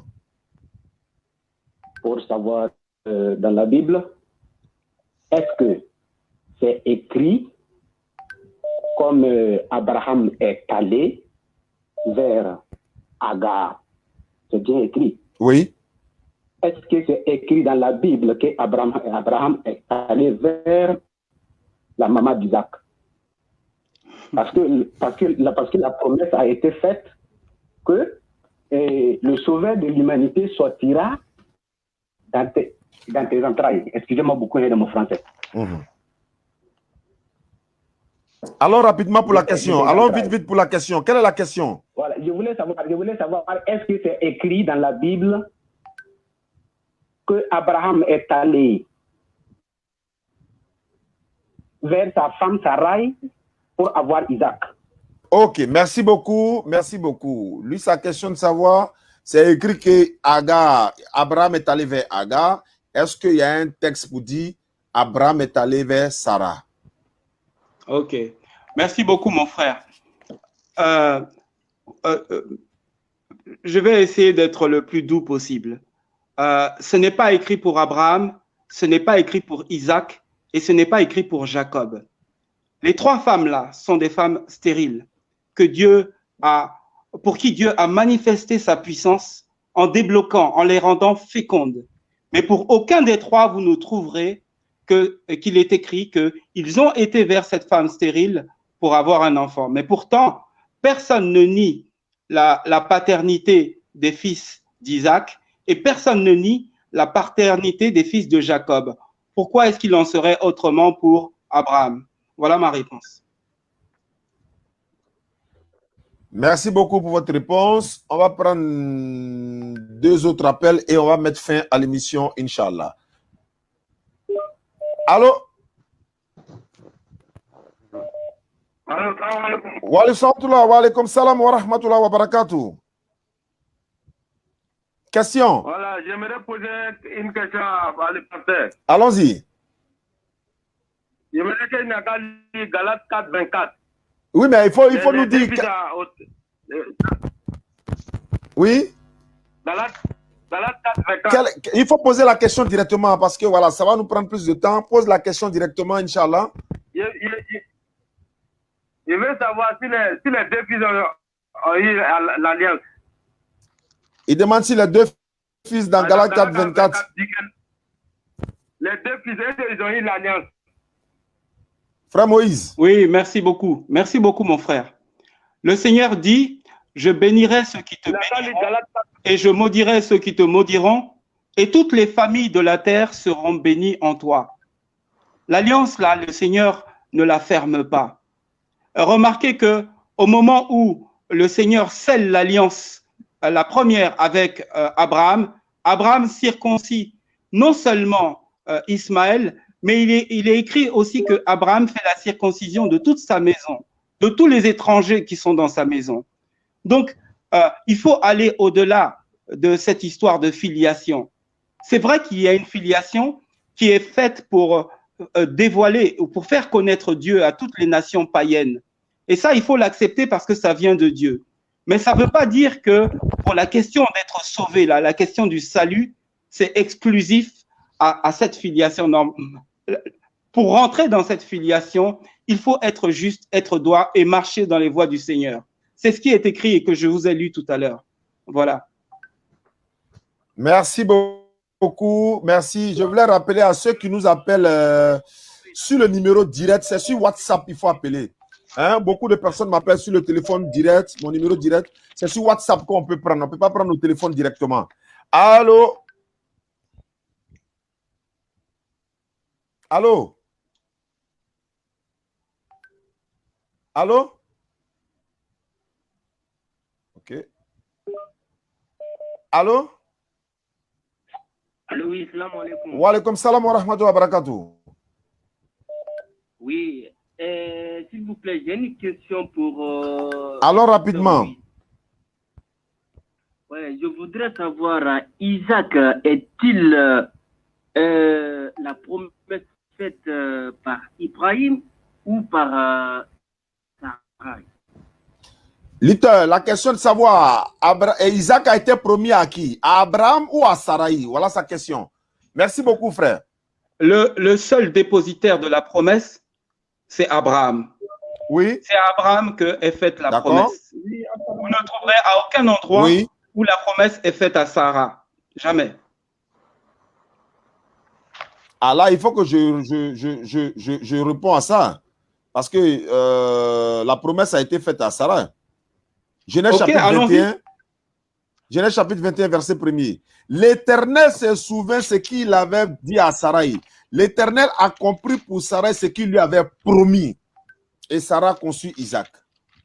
Genèse 21, verset 1er. Non, non. Là c'est une mauvaise interprétation de ce que vous êtes en train de lire. Parce que si vous remontez... Ah bon? Attendez, je finis. Si vous remontez depuis le chapitre 12 jusqu'au chapitre que tu viens de lire, tu verras que à toutes les fois que le Seigneur s'adresse, c'est à Abraham qu'il s'adresse. Vous voyez, au moment où elle reçoit même la visite de ses anges et qu'elle est derrière en train de rire, c'est à Abraham que le Seigneur et que les anges s'adressent, jamais à Sarah. Mais voilà, Sarah va accoucher. Donc, la Bible peut très bien dire que il a fait la promesse à Sarah, mais c'est son mari. Ils sont ensemble. Mais jamais vous ne trouverez dans le texte le Seigneur qui s'adresse directement à Sarah et qui lui fait la promesse. Cherchez-le, vous ne le trouverez pas. Peut-être que vous n'avez pas compris le frère. Parce qu'ici, on dit « L'Éternel se souvient de ce qu'il avait promis à Sarai. Et il réalisa pour Sarai ce qu'il lui avait promis et Sarah conçut Isaac. » Donc, Ismaël a été promis à Abraham, mais Isaac a été promis à Sarai. Ok. Allô?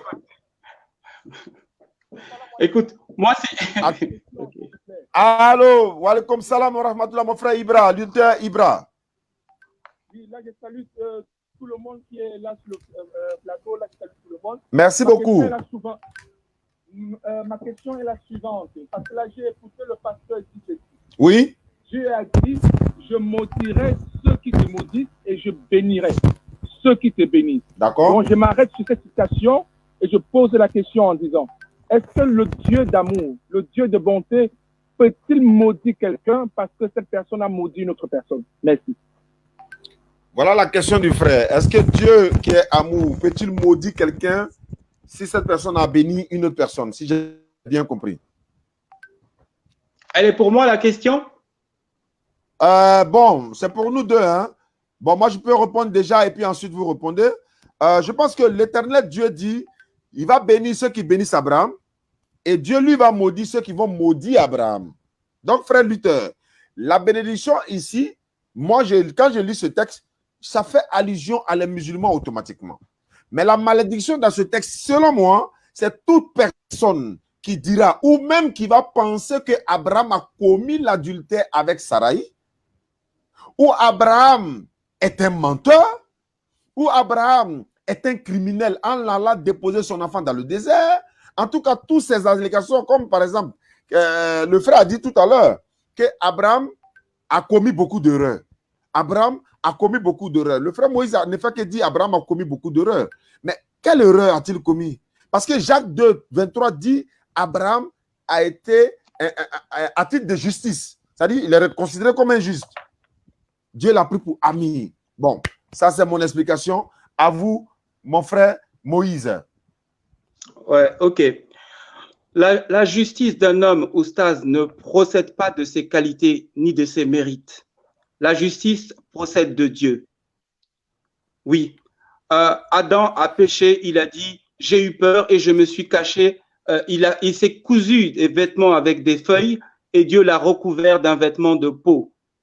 Vêtement de peau, là, ça veut dire qu'un animal a été sacrifié pour couvrir la nudité, la honte, le péché de Adam. C'est Dieu qui justifie.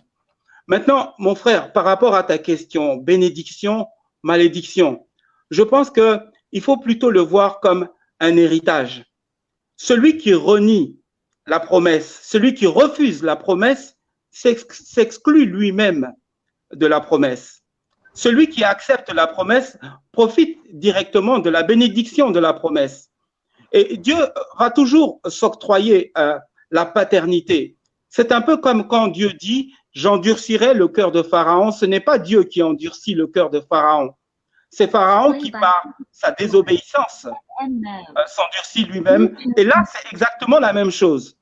Celui ce n'est pas Dieu qui maudit, c'est la personne qui elle-même s'exclut de la bénédiction. Et donc, de fait, elle est maudite. Voilà. Merci beaucoup, Andy. Vous avez la parole. Nous allons mettre fin à l'émission parce que voilà, on a fait déjà 1h40 et quelques minutes. C'était pas prévu. J'avais dit à Anne que ça va durer 1 heure. Mais merci beaucoup à Anne pour sa patience. À vous la parole. Et ensuite, je vais essayer de dire quelques mots et puis donner la parole à Moïse et à Aziz Khan pour qu'on puisse se retrouver dimanche prochain. À toi, Anne Dick. Alors, merci beaucoup pour ce débat qui était très riche. Merci aussi aux auditeurs. Je fais un petit coucou à Luther aussi. Et puis, voilà, je vous souhaite une bonne soirée. Et puis, merci encore, c'était très intéressant. Merci. Merci beaucoup, Anne Dick de Strasbourg. Elle était... Allô? Oui? Oui, je laisse la parole, oui. Ok, merci beaucoup. Merci beaucoup à vous, à ma soeur Anne. Merci également à mon frère Moïse Badi. Il va prendre la parole tout à l'heure. Aziz, tu as quelques mots à dire par rapport au débat. Comment tu as trouvé? Et puis, bon, voilà, pour le rendez-vous également. Parce que tu étais là, tu n'as rien dit depuis. Bismillah.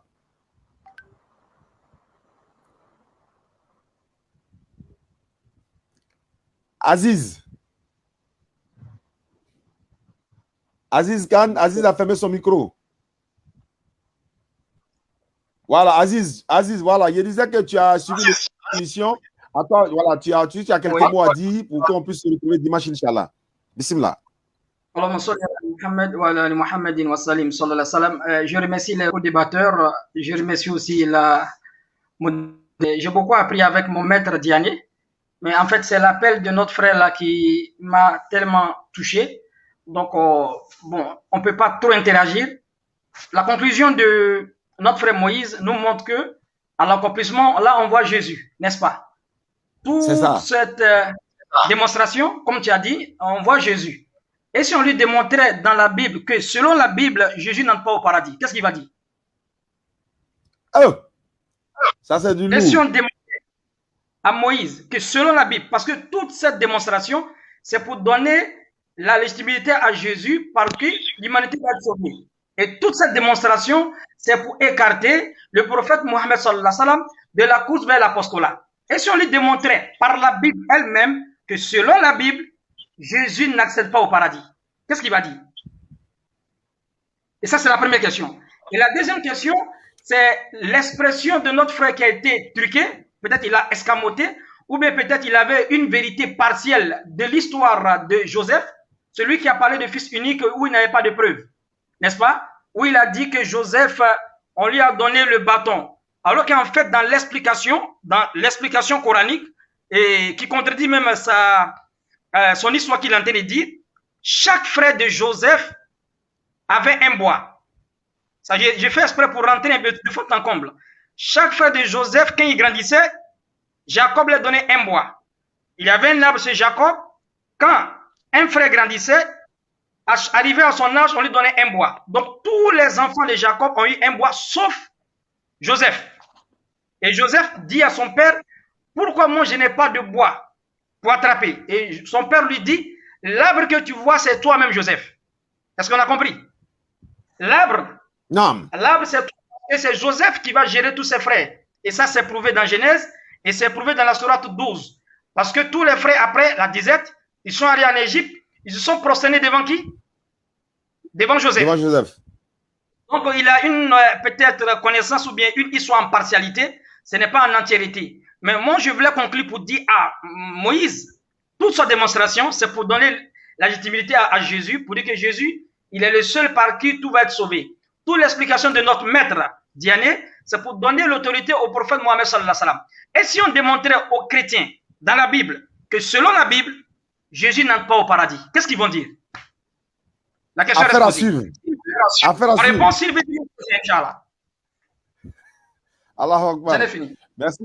Merci beaucoup, mon frère Aziz Khan. Quand Aziz parle, on n'a même pas envie qu'il s'arrête de parler parce qu'il est tellement éloquent. Voilà, on a envie de l'écouter. En tout cas, moi, personnellement, je ne me fatigue pas de l'écouter.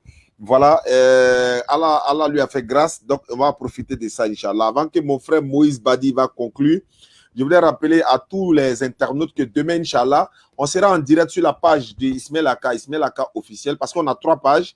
Il y a Oustaz Dané officiel, Facebook. C'est sur cette page-là que vous devez vous abonner, ceux qui nous suivent à travers YouTube, parce qu'on a des frères. L'islam dans la Bible, c'est la page YouTube. L'islam dans la Bible, c'est le compte YouTube de la DDR. Il y a également une page qui appartient à un frère débat interreligieux qui est sur YouTube. Donc, abonnez-vous à l'islam dans la Bible. Abonnez également à Oustaz Diané officiel. Abonnez-vous également à Ismaël Aka officiel. Demain, nous serons sur la page d'Ismaël Aka à partir de 16h, Inch'Allah, au Figayo, jusqu'à 18h. Et samedi, sur la page d'Ismaël Aka. Et dimanche également, on sera là pour le rendez-vous d'Aziz Khan dans le cours biblique et coranique. Je le disais tantôt, ceux qui veulent nous soutenir dans la construction de la mosquée et de complexes chargés des convertis, c'est le numéro qui est là. Ça, c'est mon numéro qui est là. 225 07 47 32 04 55. Ismaël Aka, lui, il est au 225 07 68 97 34 05. C'est pour participer à la construction du centre islamique chargé des convertis. Nous avons commencé déjà par la mosquée. Le Ramadan arrive. C'est le moment de vous motiver pour, n'est-ce pas, les bonnes œuvres. Allah dit rivaliser dans les bonnes œuvres. C'est les bonnes œuvres. Vous pouvez envoyer vos dons où vous voulez, quand vous voulez, comme vous voulez, pourvu que l'intention soit pour que vous gagnez des bénédictions auprès d'Allah. Nous sommes focalisés aujourd'hui, Inch'Allah, sur la construction du centre islamique chargé des convertis. Depuis le direct passé jusqu'à aujourd'hui, on a eu presque 1 million. Ça même pas 4 jours. Donc, les gens se mobilisent. Continuez de vous mobiliser. Certains ont appelé demain. On va aller prendre des briques, des sables et tout ça. Lorsqu'on sera sur le site, demain ou après-demain, on va faire des vidéos pour vous montrer. Inch'Allah. Donc, merci beaucoup. C'était l'édition spéciale, le débat avec le frère Moïse, qui est ivoirien, qui est chrétien. Il vit en France. Je lui dis merci beaucoup pour sa présence. Et le cours biblique et coranique, avec le rendez-vous d'Aziz Khan, on aura encore 3 séances avant de recevoir maintenant l'imam qui viendra dans le mois de Ramadan, Inch'Allah, ou peut-être avant le mois de Ramadan.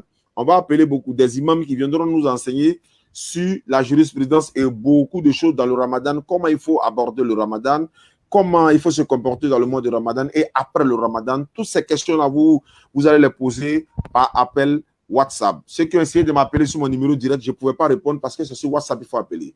C'était la DDR, c'était édition spéciale cours biblique et coranique. Moïse Badi, vous avez la parole pour votre dernier mot. Écoute, mon dernier mot, je voudrais vous dire merci. Merci pour l'invitation. Merci pour le temps que vous avez consacré à ce débat, à ce partage. Je voudrais dire à mon frère Aziz que je n'ai rien contre le prophète Mohammed.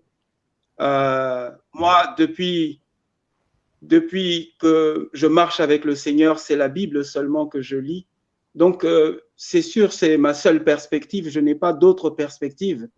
Pour autant, je n'ai rien contre le prophète.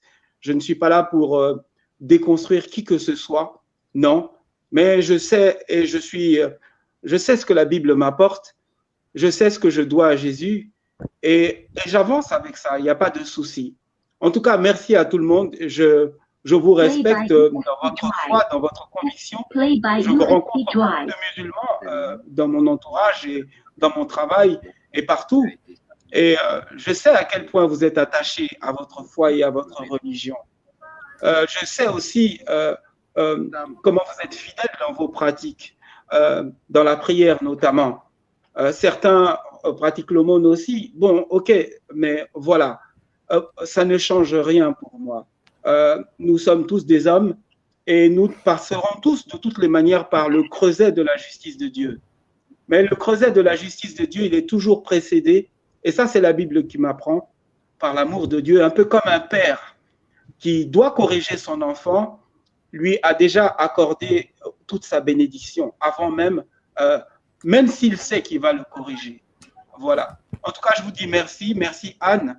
Merci Oustaz. Merci Aziz. Et bonne continuation à vous dans votre œuvre. Voilà, merci. Ok.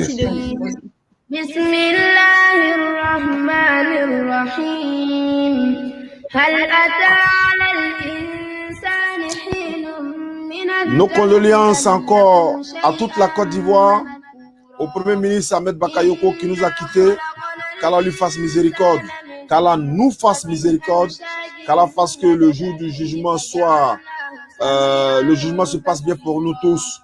Et ceux qui sont partis avant, nous qui allons leur rejoindre, qu'Allah nous fasse miséricorde nous tous. Sourate 15, verset 2. Au jour du jugement, ceux qui n'ont pas cru, ils vont regretter s'ils savaient ils allaient devenir croyants, c'est-à-dire musulmans. C'est le Coran qui le dit. Luc chapitre 15, verset 7. Il y aura plus de joie dans le ciel pour un seul pécheur qui se repent que pour 99 justes qui n'ont pas besoin de repentance. Matthieu 7, verset 13 à 14. La voie du paradis est la voie la plus difficile. Beaucoup de personnes ne l'empruntent pas. Mais celle qui mène à la perdition est large et est spacieuse. C'est là-bas, tout le monde s'en va. Et l'islam est difficile parce que dans Marc chapitre 1, le verset 35, Jésus s'est levé à 5 heures du matin pour aller prier. Matthieu 26, 39, il se prosternait pour prier. Néhémie chapitre 8, verset 4 à 6, Esdras devant le peuple, ils se sont inclinés, ils se sont prosternés devant l'Éternel. Psaume 95, verset 6, David dit, venez, humilions-nous, fléchissons les genoux et prosternons-nous devant l'Éternel. C'était Oustaz Diané pour rendre hommage au Premier ministre Ahmed Bakayoko, le Premier ministre de la Côte d'Ivoire. Qu'Allah lui fasse miséricorde. Rendez-vous demain à 16h au Figayo et samedi, Inch'Allah, soit à Koumassi, soit au quartier millionnaire et dimanche, rendez-vous dans l'émission Coup biblique et coranique avec Aziz pour le rendez-vous. Abonnez-vous à la page Oustaz Diané officiel, à l'Islam dans la Bible sur YouTube comme Facebook, Ismail Aka officiel également. Salam alaikum wa rahmatullahi wa barakatuh. Au nom d'Allah, le tout miséricordieux, le très miséricordieux. S'est-il écoulé pour l'homme un laps de temps durant lequel il n'était même pas une chose mentionnable? En effet, nous avons créé l'homme d'une goutte de sperme mélangée aux composantes diverses pour le mettre à l'épreuve. C'est pourquoi nous l'avons fait